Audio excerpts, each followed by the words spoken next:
Item ಯಾವುದೇ ಇರಲಿ try ಮಾಡಿ ಆಚಿ ಚಿಕನ್ ಮಸಾಲಾ. ರಾಜ್ಯದಾದ್ಯಂತ ಮುಂಗಾರು ಮಳೆ ತೀವ್ರವಾಗಿ ಚುರುಕುಗೊಂಡಿದೆ. ಮುಂದಿನ 8 ದಿನಗಳ ಕಾಲ ಮತ್ತಷ್ಟು ಭಾರೀ ಮಳೆಯಾಗುವಂತಹ ಮುನ್ನೆಚ್ಚರಿಕೆಯನ್ನ ಹವಾಮಾನ ಇಲಾಖೆ ಇದೀಗ ತಿಳಿಸಿದೆ. ಕರಾವಳಿ ಮತ್ತು ಮಲೆನಾಡಿನ 6 ಜಿಲ್ಲೆಗಳಲ್ಲಿ ರೆಡ್ ಅಲರ್ಟ್ ಘೋಷಣೆಯನ್ನು ಮಾಡಲಾಗಿದೆ. ಜೂನ್ 10ರವರೆಗೆ ಉಡುಪಿ, ದಕ್ಷಿಣ ಕನ್ನಡ, ಉತ್ತರ ಕನ್ನಡ, ಶಿವಮೊಗ್ಗ, ಚಿಕ್ಕಮಗಳೂರು ಮತ್ತು ಬೆಳಗಾವಿ ಜಿಲ್ಲೆಗಳಲ್ಲಿ 204.5 ಮಿಲಿಮೀಟರ್ಗಿಂತ ಹೆಚ್ಚು ವಿಪರೀತ ಮಳೆಯಾಗುವಂತಹ ಎಲ್ಲ ಸಾಧ್ಯತೆಗಳು ಕೂಡ ಕಂಡುಬಂದಿದೆ. ವರುಣನ ಅಬ್ಬರ ಬಹಳಷ್ಟು ಹೆಚ್ಚಾಗುತ್ತೆ. ಇಷ್ಟೇ ಅಲ್ಲದೆ ಕರಾವಳಿ ತೀರದಲ್ಲಿ ಗಂಟೆಗೆ 40ರಿಂದ 50 ಕಿಲೋಮೀಟರ್ ವೇಗದಲ್ಲಿ ಬಿರುಗಾಳಿ ಬೀಸುವಂತಹ ಭೀತಿಯೂ ಕೂಡ ಎದುರಾಗಿದೆ. ಪ್ರವಾಹ ಮತ್ತು ಗುಡ್ಡ ಕುಸಿತದ ಮುನ್ನೆಚ್ಚರಿಕೆಯನ್ನ ನೀಡಲಾಗಿದೆ. ಈ ಹಿನ್ನೆಲೆಯಲ್ಲಿ ಸಾರ್ವಜನಿಕರು ಹಾಗೆ ಆಡಳಿತ ಯಂತ್ರ ಹೈ ಅಲರ್ಟ್ ಆಗಿರುವುದಕ್ಕೆ ಸೂಚನೆಯನ್ನ ಕೊಡಲಾಗಿದೆ. ವಿಶೇಷವಾಗಿ ನದಿ ಪಾತ್ರದ ಜನರಿಗೆ ಮತ್ತು ಗುಡ್ಡಗಾಡು ಪ್ರದೇಶದ ನಿವಾಸಿಗಳಿಗೆ ತೀವ್ರವಾದಂತಹ ಮುನ್ನೆಚ್ಚರಿಕೆಯನ್ನು ವಹಿಸುವಂತೆಯೂ ಕೂಡ ಆದೇಶಿಸಲಾಗಿದೆ. ಯಾರು ಕೂಡ ನೀರಿನ ಹತ್ತ ಬರಬಾರದು ಅನ್ನುವಂತಹ ನಿಟ್ಟಿನಲ್ಲಿಯೂ ಕೂಡ, ಜೊತೆಗೆ ಯಾವುದೇ ರೀತಿಯಾದಂತಹ ಸಮಸ್ಯೆಗಳು ಎದುರಾಗಬಾರದು ಮಳೆಯಿಂದ ಅಂತ ಹೇಳಿ ಈಗ ಈ ರೀತಿಯಾದಂತಹ ಸೂಚನೆಯನ್ನ ಕೊಡಲಾಗಿದೆ. ಒಟ್ಟಾರೆಯಾಗಿ ರಾಜ್ಯದಾದ್ಯಂತ ಈಗಾಗಲೇ ತೀವ್ರವಾದಂತಹ ಮಳೆ ಆಗ್ತಾ ಇದೆ. ಹಾಗೆ ಮುಂದಿನ 8 ದಿನಗಳ ಕಾಲ ಮತ್ತಷ್ಟು ಮಳೆಯಾಗುವಂತಹ ಚಾನ್ಸಸ್ ಇರೋದ್ರಿಂದ ಹವಾಮಾನ ಇಲಾಖೆ ಇದೀಗ ಅಲರ್ಟ್ ಘೋಷಣೆಯನ್ನ ಮಾಡಿ ಎಚ್ಚರಿಕೆಯನ್ನ ನೀಡಿದೆ.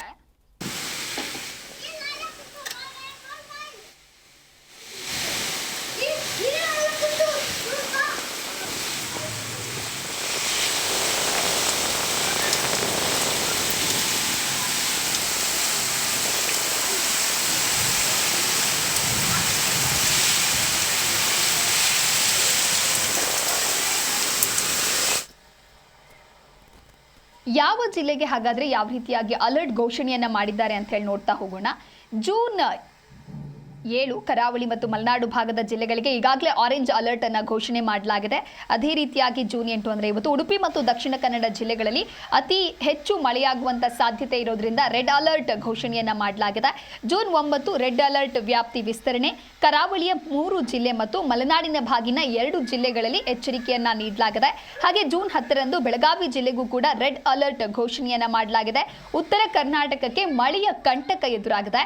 ಬೆಳಗಾವಿ, ಧಾರವಾಡ, ಹಾವೇರಿ, ಗದಗ ಜಿಲ್ಲೆಗಳಲ್ಲಿ ಬಿರುಗಾಳಿ ಸಹಿತ ವರುಣಾರ್ಭಟ ಆಗಲಿದ್ದು ಜೂನ್ 15ರವರೆಗೂ ಕೂಡ ರಾಜ್ಯದ ಬಹುತೇಕ ಜಿಲ್ಲೆಗಳಲ್ಲಿ ಗುಡುಗು ಸಹಿತ ಮಳೆ ಇದೇ ರೀತಿಯಾಗಿ ಮುಂದುವರಿಕೆ ಆಗುತ್ತೆ ಅನ್ನುವಂತಹ ಸೂಚನೆಯನ್ನ ಸದ್ಯ ಹವಾಮಾನ ಇಲಾಖೆ ನೀಡಿದೆ. ಹಾಗೆ ಕರ್ನಾಟಕದಲ್ಲಿ 1 ವಾರ ಮಳೆ ಆಗುತ್ತೆ. ಹಲವು ಜಿಲ್ಲೆಗಳಿಗೆ ರೆಡ್ ಅಲರ್ಟ್ ಘೋಷಣೆ. ನೈಋತ್ಯ ಮುಂಗಾರು ಕರ್ನಾಟಕ ಪ್ರವೇಶಿಸಿದ್ದು ಮುಂದಿನ 7 ದಿನಗಳ ಕಾಲ ರಾಜ್ಯದಾದ್ಯಂತ ವ್ಯಾಪಕವಾಗಿ ಗುಡುಗು ಹಾಗೆ ಮಿಂಚು ಸಹಿತ ಭಾರಿ ಮಳೆಯಾಗುತ್ತೆ. ಹಾಗಾಗಿ ಜನರು ಕೂಡ ಎಚ್ಚೆತ್ತುಕೊಳ್ಬೇಕಾಗತ್ತೆ. ಮಳೆ ಆಗ್ತಾ ಇರುವಂತಹ ಸಂದರ್ಭದಲ್ಲಿ ಹೊರ ಹೋಗದಂತೆ ಅಲರ್ಟ್ ಕೂಡ ಆಗಿರಬೇಕು. ಅರಬ್ಬಿ ಸಮುದ್ರದಲ್ಲಿನ ಮೇಲ್ಮೈ ಸುಳಿಗಾಳಿಯ ಪ್ರಭಾವದಿಂದ ಕರಾವಳಿ ಕರ್ನಾಟಕ ಮತ್ತು ಮಲೆನಾಡು ಭಾಗಗಳಲ್ಲಿ ಅತ್ಯಂತ ಹೆಚ್ಚು ಮಳೆಯಾಗುವಂತ ಸಾಧ್ಯತೆ ಇದು. ಹವಾಮಾನ ಇಲಾಖೆ ತೀವ್ರವಾದಂತಹ ಮುನ್ನೆಚ್ಚರಿಕೆಯನ್ನ ನೀಡಿದೆ. ಉತ್ತರ ಕನ್ನಡ, ಉಡುಪಿ, ದಕ್ಷಿಣ ಕನ್ನಡ, ಶಿವಮೊಗ್ಗ, ಚಿಕ್ಕಮಗಳೂರು, ಹಾಸನ ಮತ್ತು ಕೊಡಗು ಜಿಲ್ಲೆಗಳಲ್ಲಿ ಮುಂದಿನ 2-3 ದಿನಗಳ ಕಾಲ ಧಾರಾಕಾರ ಮಳೆಯಾಗುವಂತ ಮುನ್ಸೂಚನೆ ಇದೆ. ಇನ್ನು ಉಡುಪಿ ಮತ್ತು ದಕ್ಷಿಣ ಕನ್ನಡ ಜಿಲ್ಲೆಗಳಿಗೆ ಹವಾಮಾನ ಇಲಾಖೆ ರೆಡ್ ಅಲರ್ಟ್ ಅನ್ನು ಘೋಷಿಸಿದೆ. ಈ ಭಾಗದಲ್ಲಿ ಗಂಟೆಗೆ 30ರಿಂದ 40 ಕಿಲೋಮೀಟರ್ ವೇಗದಲ್ಲಿ ಬಿರುಗಾಳಿ ಬೀಸುತ್ತೆ. ಇನ್ನು 204.5 ಮಿಲಿಮೀಟರ್ಗಿಂತ ಹೆಚ್ಚು ವಿಪರೀತವಾದಂತಹ ಮಳೆಯಾಗುವಂತಹ ನಿರೀಕ್ಷೆಯೂ ಕೂಡ ಇದೆ. ಭಾರಿ ಮಳೆ ಇರೋದ್ರಿಂದ ಆ ಭಾಗದ ತಗ್ಗು ಪ್ರದೇಶಗಳು ಜಲಾವೃತವಾಗುವಂತಹ ಸಾಧ್ಯತೆಗಳು ಕೂಡ ಬಹಳಷ್ಟಿದೆ. ಈ ಪ್ರದೇಶದ ಜನರಿಗೆ ಎಚ್ಚರಿಕೆಯನ್ನು ವಹಿಸಿ ಅನ್ನುವಂತಹ ಕಟ್ಟುನಿಟ್ಟಿನ ಸೂಚನೆಯನ್ನು ಕೂಡ ಸದ್ಯಕ್ಕೆ ನೀಡಲಾಗಿದೆ. ಹಾಗೆ ಉತ್ತರ ಕನ್ನಡ, ಶಿವಮೊಗ್ಗ ಹಾಗೂ ಚಿಕ್ಕಮಗಳೂರಿನಲ್ಲೂ ಕೂಡ ಆರೆಂಜ್ ಅಲರ್ಟ್ ಮುಂದುವರಿಯಲಿದೆ.